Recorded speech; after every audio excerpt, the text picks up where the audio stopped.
ये तीन बातें शरणागत के अंदर आ जाती हैं। देखो आपको अनुभव होता है भगवान मेरे समीप है।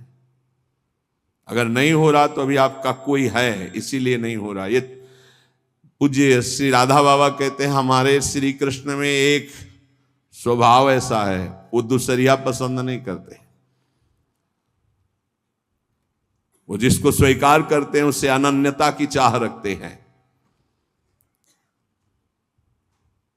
मौन,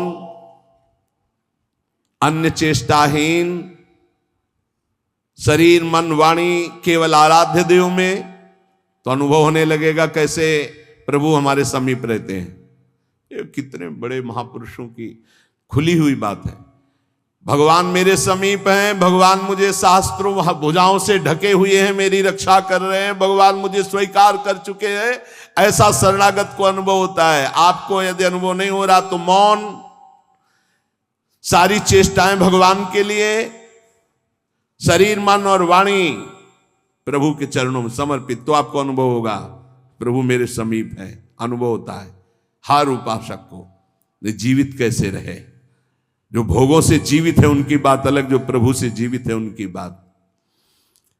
कोई सोच सकता है ये तो विरक्त कर सकता है, गृहस्थ कैसे कर सकता है? तो बोले गृहस्थ संबंधी जितने कार्य वो सब प्रभु को अर्पित करो। नियम से भजन का समय रखो। इतने समय ठाकुर सेवा, इतने समय पाठ, इतने समय भजन, इतने समय ड्यूटी, इतने समय अपने कार्य। समय से सब कार्य, सांसारिक कार्यों को भी समय से करो और भगवद अर्पित करो। जब तक दूसरों से क्रोध करते हो, द्वेष करते हो, कपट रखते हो, स्वार्थ भरा व्यवहार करते हो, अभिमान भरी वाणी बोलते हो और लोक में दूसरों की निंदा करते हो, तब तक हृदय में विद्यमान भगवान होने पर भी तुम ये अनुभव नहीं कर सकते कि वो मेरे समीप हैं।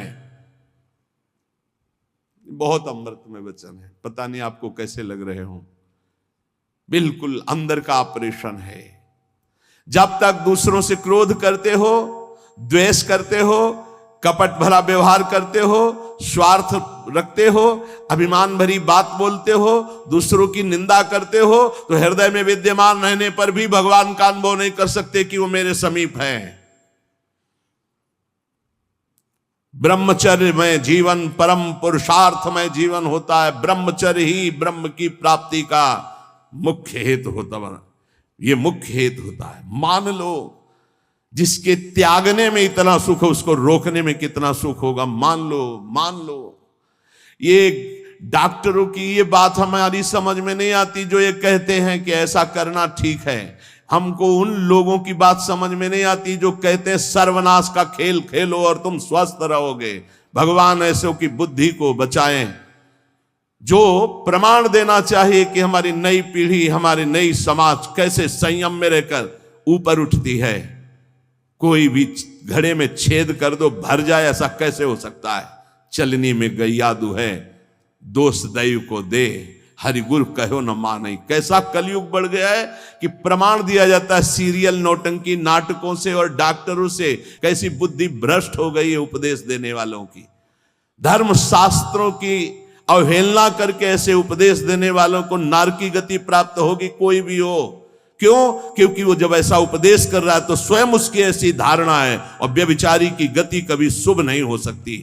व्यसनी धन शुभ गति व्यभिचारी कभी नहीं हो सकती। शास्त्र मर्यादा का नाश करने वाले ऐसे लोग प्रमाण देते हैं नाटकों, नौटंकी और फिल्मों का कि ऐसा करना उस फिल्म में कहा गया, ऐसा करना उस। डॉक्टर क्या है? शरीर संबंधी अंगों का ज्ञान रखने वाला है, ना कि वो परमार्थ विजयी योद्धा है। वो काम क्रोध लोभ मोह मद इनका ऑपरेशन करना जानता है क्या? इतना चाहे जितना तुम डिग्री ले लो, इस शरीर का तुम ज्ञान रख सकते हो, लेकिन मन का और बुद्धि का और परमात्मा तत्व का ज्ञान प्राप्त करने वाले महापुरुषों की, ब्रह्म ऋषियों की वाणियों का खंडन करने का अधिकार नहीं है। उन्हीं की बात से हमारा परमार्थ शुद्ध होता है। शरीर में जितनी पावर शक्तियां हैं वो सबका अंतिम रूप वीर है। सबका अंतिम रूप, सप्तम धातु का अंतिम रूप बनता है जाकर वीर। और उस पावर का नाश करने वाला कभी स्वस्थ रह सकता है? कैसी बुद्धि है, कैसा उपदेश है। यहां कह रहे हैं कि परमार्थ की शुरुआत ही ब्रह्मचर्य से होती है। इसलिए चाहे गृहस्थ हो चाहे विरक्त, गृहस्थ तो संयम से संतानोत्पत्ति के लिए भगवत प्रणाम करके, भगवत आराधना करके, दिशाओं को नमस्कार करके, तिथि और समय की योग्यता देख करके संतानोत्पत्ति के लिए भगवत पूजा भाव रखकर वो संयोग किया जाता है, सहवास किया जाता है और भगवान की प्राप्ति के मार्ग में चलने के लिए इसका संचय किया जाता है। ब्रह्मचर्य परम जीवन, परम पुरुषार्थ ब्रह्ममय है। 10,000 वर्ष तक ब्रह्मचर्य रह करके कश्यप जी ने जब संतानोत्पत्ति का संकल्प किया तो विनता जी से भगवान गरुण जी का प्रादुर्भाव हुआ। भगवान अरुण जी का, जो सूर्य के सारथी और जो हरि के वाहन गरुण जी, अरुण जी, फिर 1000 वर्ष तक रहकर तो भगवान वासुकी, भगवान शेष, अनंत फणधारी, इनका जब जब वो सहवास करते तो हजारों वर्ष ब्रह्मचर्य रह के तो बलिष्ठ देवता, बलिष्ठ दैत्य सब उन्हीं से प्रकाशित हुए, कश्यप जी से। ब्रह्मचर्य पूर्वक जीवन कई वर्ष व्यतीत करके नाम जप करते हुए फिर संतान, तो चाहे बालिका हो चाहे बालक, वो जगत मंगल करने वाला हो गए, पशुओं जैसे आचरण से नहीं।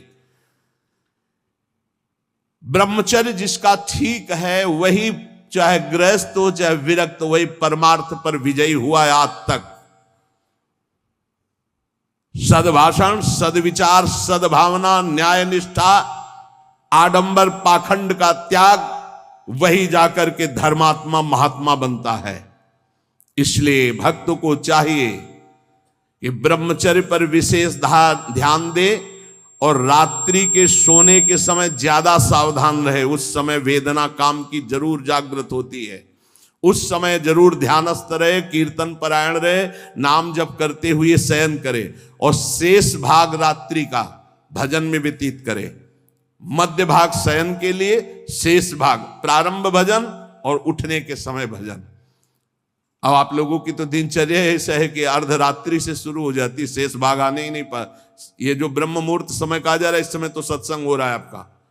कितना सौभाग्य है कि आप उठना चाहो या ना उठना चाहो, आपकी दिनचर्या ऐसी कि आपको अगर 2:30-3 बजे नहीं उठोगे तो आप अपनी दिनचर्या नहीं कर पाओगे। कितना सौभाग्य कि श्री जी ने ऐसे हमको विवश करके साधन में लगा दिया है। विवश ना चाहे तो भी उपस्थित होना पड़ेगा। जो जबान का खूब लोभी है, भोजन का स्वाद लेने वाला, वो तमोगुणी स्वभाव का हो जाता है। वो कभी जनेंद्रिय पर विजय प्राप्त नहीं कर सकता, कभी ब्रह्मचारी नहीं हो सकता। लेकिन ये बात जितेंद्रीय महापुरुषों में परीक्षा नहीं की जा सकती। संध्या के समय भोजन करने से भजन में अरुचि पैदा हो जाती, इसलिए संध्या के समय कभी भोजन न करे। भोजन के समय नाम जप जरूर करे, क्योंकि एक एक कवल में जितना बार नाम जप करोगे शरीर में रस जाएगा, वो रस आपको भजन में बढ़ाएगा। टीवी चला के भोजन न पावे, क्योंकि टीवी का दृश्य देख के चिंतन करते हुए भोजन पाओगे तो टीवी में चल रहा है वही तुम्हारे चिंतन में चलेगा, तुम्हें परमार्थ से रहित कर देगा। अगर बहुते कुछ देखने सुनने की आदत है तो उस समय संतों के पावन चरित्रों की चर्चा सुनो, कोई कथा चलाओ, कथा सुनते हुए भोजन पाओ। अगर एकाग्रता पूर्वक भजन करने की रुचि नहीं जागृत हुई तो सत्संग सुनो, संतों के चरित्र सुनो, बड़ा प्रभाव पड़ता है। संतों की छवियां सामने रखनी चाहिए जहां भोजन पाने का हो, कुछ सदुपदेश सामने रखने चाहिए। अपने यहाँ तो बड़ा मंगलमय है, राधा राधा ऐसा नाम चलता रहता है। एक दिन सबके बीच में पाया, बड़ा सुख मिला कि नाम चलता रहता है, आप लोगों के कान में नाम गूंज रहा है।